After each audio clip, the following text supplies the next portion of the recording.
Coach, the last couple of years have been quite exciting for you, welcoming a new grandbaby into the world, a little girl, and your daughter getting married. What has that been like for you, those moments, getting to share those with your family? Well, you know, I think most people don't really view you as a coach as to be somebody who's just like everybody else when it comes to family, grandchildren, your children. You know, the rewards are great. You know, sometimes you're a little disappointed when things don't go well, but we feel like we have wonderful children and blessed to have a grandbaby, and we do spend a lot of time when we have time to, you know, nourish those relationships, and it's really important to, you know, both Terry and I. Do you miss that opportunity here in the middle of football season, getting to spend time with your grandbaby? You know, I do a little, but it's almost like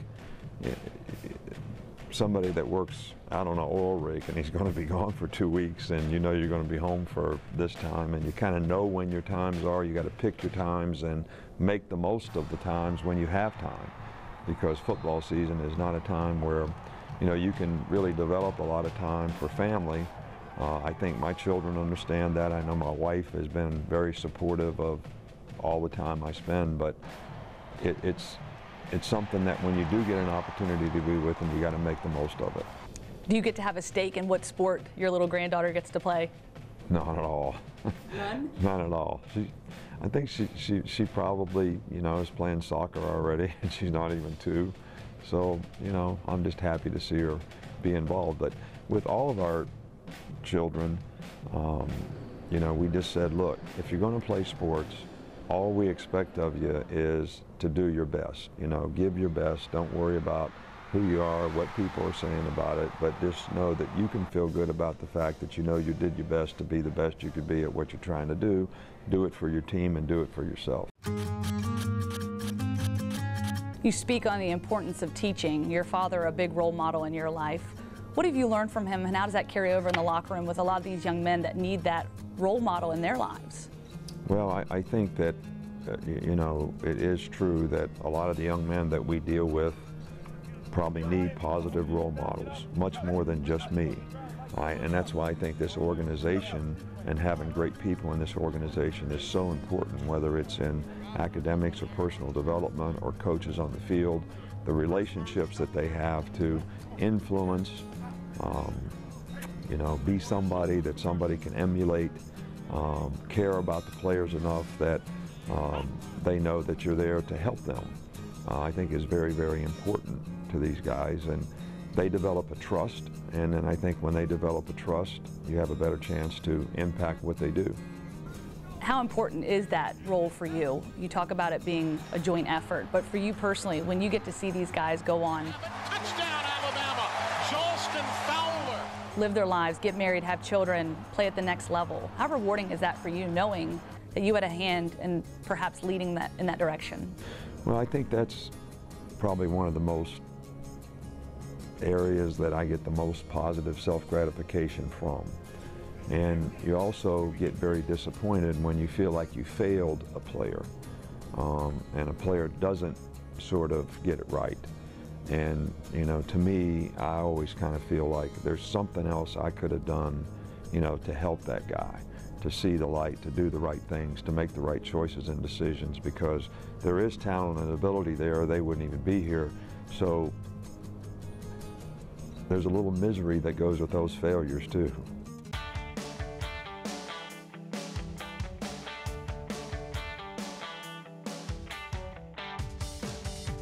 Now, we know you're an outstanding football coach. We know you can go out there and put a few points on the board on the basketball court.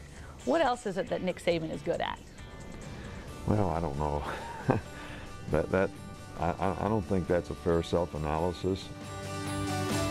You know, I hope that, you know, someday somebody looks back and they can see something that I did was productive, good, whatever. I try to play golf well, but I can't say that I can do that very well. Me neither. So, but I love it. So you don't want to brag on yourself at all? I don't have much to brag about. Now, everyone has a bucket list, or if they don't, they should. What is on your bucket list? Are there a few things that you've marked off, maybe recently, that you're proud of? Not really. You know, I'm kind of so sort of into the moment. You know, we kind of use the phrase around here, so what's next? And when you're in this profession, I think you're only as good as your last play, you're only as good as your last game. You're always trying to improve, you're always trying to get better, you're always trying to get ready for the next challenge. So there's really not a lot of time to think about all those things that you might want to do in the future. You just try to make the most of what you're doing right now. If you could put together a time capsule here in Tuscaloosa and have a hand at what goes in it about you as a person and as a coach and your legacy here at Alabama, what would you hope that people would find in that time capsule 20 years from now? Oh boy, I don't know. You know, Lou Holtz was here and spoke to our team, and you know, he made an interesting sort of analogy. He said, if you want to be happy for an hour, eat a steak. If you want to be happy for a day, go play golf. If you want to be happy for a week, go, you know, play golf or go on a cruise. But if you really look back on your life, how much will you be missed because of what you did wherever you were? And I guess that's not for me to assess. That'll be for somebody else to figure out someday.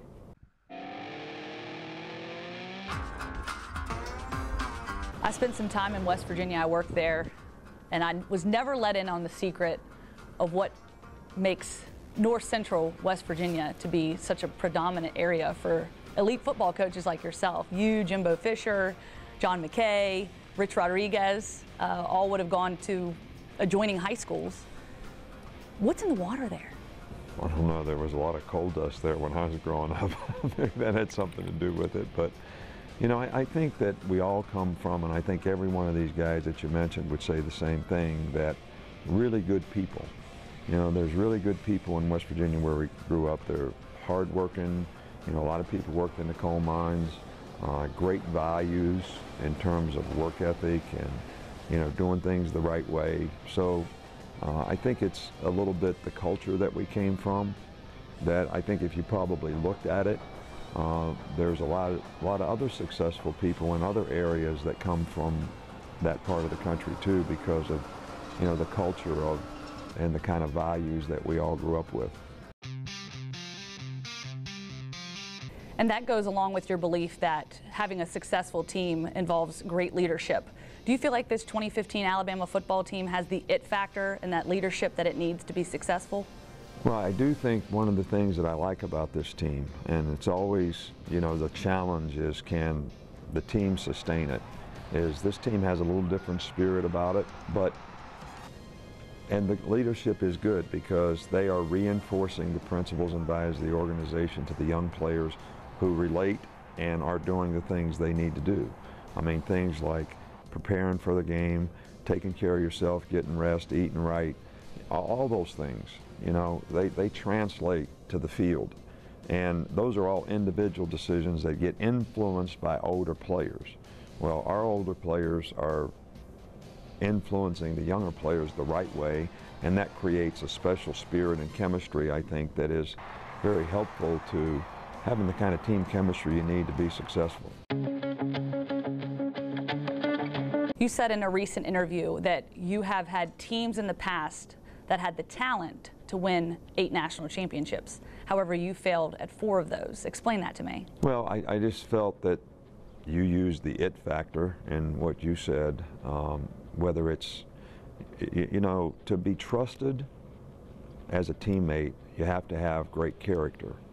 And when I'm talking about character now, I'm talking about competitive character, that everybody trusts and believes that everybody's going to go out there and do their job so the team has a chance to be successful. And I think everybody's got to take responsibility for that. The coaches to get the players to do it, but the players themselves to do it for each other. You know, everybody sort of has the right to fail if they want to fail, but you really don't have the right to fail for somebody else. Well, everybody's got to realize that, so they do what they need to do so that they can do their job, so the team or their unit can be successful. So sometimes you have that to a larger degree because of the individual cast of characters that you have that make the team what it is. sometimes maybe you don't have enough of that. And sometimes I feel like as a coach, you don't get that out of the players. You don't develop that in the players that you have. So, you know, it's interesting sometimes, you know, as people, we kind of want to respond to what we think somebody else deserves, but really you need to respond to what somebody else needs. And there's a little difference in that, and sometimes maybe we haven't done that as well as we need to.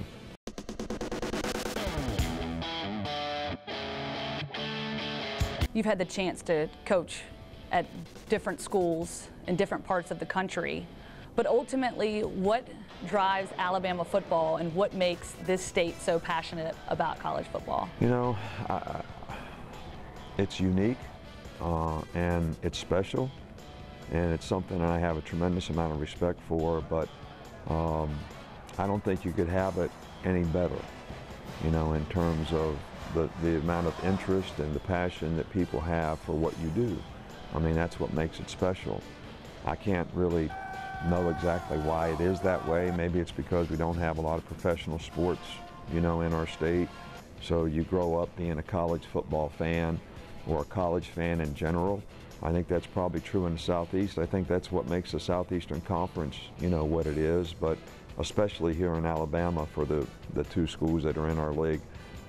You know, both have tremendous support, so, but it's great to have those kind of fans. I mean, it really makes you feel good when you know that a lot of people care about what you do and what your team does, and there's a responsibility that goes with that too, that there's an expectation of what they want to see in terms of Alabama football and the character of the players and how they perform and how they compete. So it's challenging, but in a good way.